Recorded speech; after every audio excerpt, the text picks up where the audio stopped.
My all-time favorite Fantastic Four villain. In fact, maybe my all-time favorite villain is Dr. Doom. One of the things I loved about him, I made him the king of his own country, Latveria. And I was so proud of making up the name Latveria because it sounds like a real country. The thing I liked about Dr. Doom, by being a king, he could commit a crime in this country, but he had diplomatic immunity, so you couldn't arrest him. And also, if you think about it very deeply and clearly, what was it Dr. Doom wanted? He wanted to rule the world, right? Well, you could be a litter bug. You could throw a wad of gum on the sidewalk, and a policeman might come over and give you a citation.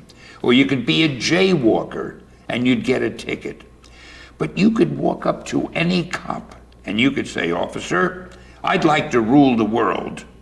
It's not a crime. There's nothing he could do. So Dr. Doom was a very unique criminal. And I like the fact that I tried to give him his own sense of nobility and honor. In fact, I forget which story it was. There was one story where the FF were fighting him as usual, and he said to them, or to Reed, "Look, if you do thus and such, I'll set Sue free, or I'll let you go," or I don't remember the details. But the other three said, "Hey, you're not gonna take him at his word, are you?" That was the thing. And Reed said, "No, despite all his other faults, he's a man of honor. He'll keep his word." And again, I don't remember the exact words, but I kind of like doing a villain like that. He might be the most evil guy in the world, but he's not gonna lie to you.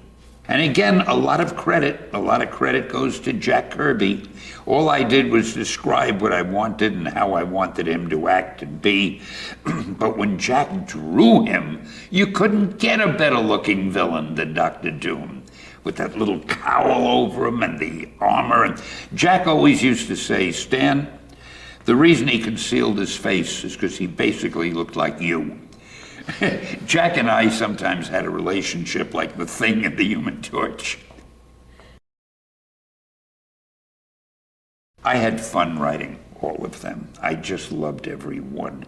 You know, there are some that come to mind. There was one called, I think, This Man, This Monster, where somebody managed to impersonate the Thing or take over his identity. He was a villain. But in the end, he turned good and he saved the Thing's life, or the Thing saved his life. I don't remember exactly, but the fella died at the end, but he died heroically. And it was the kind of story that kind of left a lump in your throat, you know. I always liked that, and the fans loved it. I got a lot of mail from that. Another one that I liked was The Wedding of Sue and Reed, because Jack and I put ourselves in the story at the end, and we had fun with it. At the very end of the story, Jack drew himself and me as characters trying to get into the wedding, and we weren't admitted because we didn't have an invitation. And I thought that was kind of funny.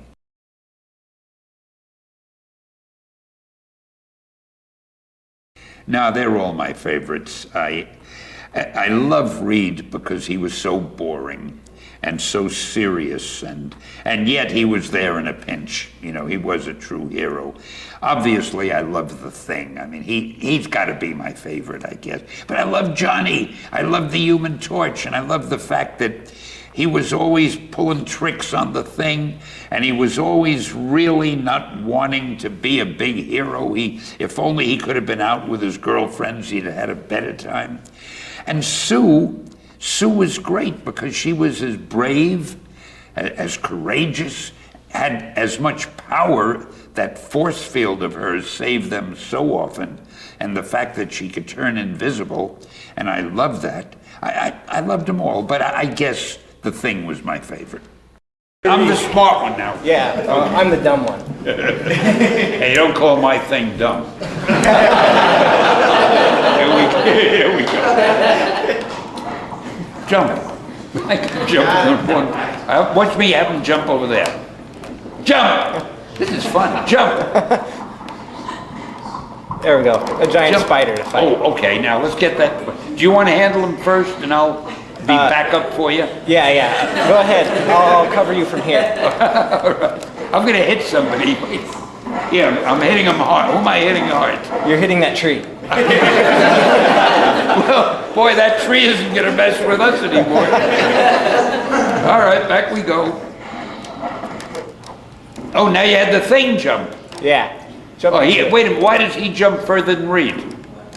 You picked the better character. He's got bigger leg muscles. That's the Hulk. Oh, well, he does too.